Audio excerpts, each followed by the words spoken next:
President Obama recently announced a campaign to attempt to destroy the Islamic State in Iraq and Syria. We will degrade and ultimately destroy ISIL. The American strategy is to use air power and local allies in Iraq and Syria to try to eliminate the group and push it out of its strongholds. This plan might be able to contain ISIS, but it will not be able to destroy it. Why not? There's two big reasons. The Syrian civil war is a catastrophe. In humanitarian terms, it's claimed about 200,000 lives. It's displaced an extraordinary number of Syrians. But in political terms, there are so many different factions inside Syria with competing incentives that it's very difficult to create an effective and stable anti-ISIS coalition.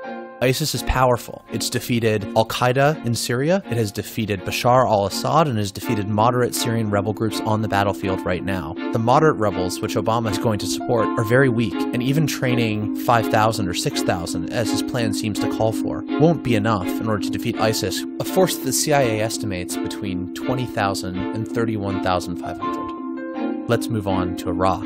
The problem in Iraq is that there are two really large religious groups that are competing for control over the Iraqi government: Shia Muslims and Sunni Muslims. The Iraqi majority is Shia. The Iraqi minority is Sunni. The majority, the Shias, have oppressed repeatedly the Sunnis after taking control of the state from Saddam Hussein after the original American invasion.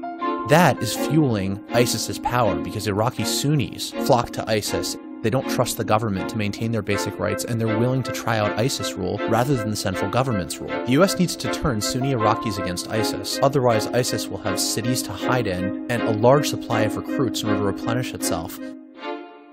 Since 9/11, the United States has not destroyed a single major jihadi group. And the reasons that they exist have to do with politics, rather than a lack of military force to counterbalance them alone. It's hard to imagine that the United States will have its first success with ISIS, one of the strongest jihadi groups we've ever seen.